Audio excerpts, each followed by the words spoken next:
Amakhulu abasubathi bakuleli nababuya ngaphandle kwaleli babambe iqhaza emjahweni wokuhlonipha umsunguli weqembu IFP Inkosi Mangosuthu Buthelezi izolo.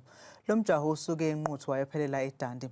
Lo mjaho bekungowebanga lamakhilomitha angama-52 kanti kulokhu kwengezwe amakhilomitha angama-21 kanye nayishumi.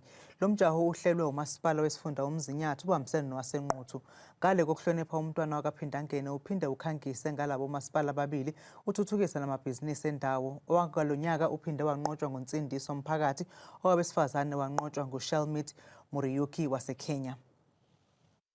Imeya nomasipala wasemzinyathi bathi ngiyavuma negama lami balisebenzise.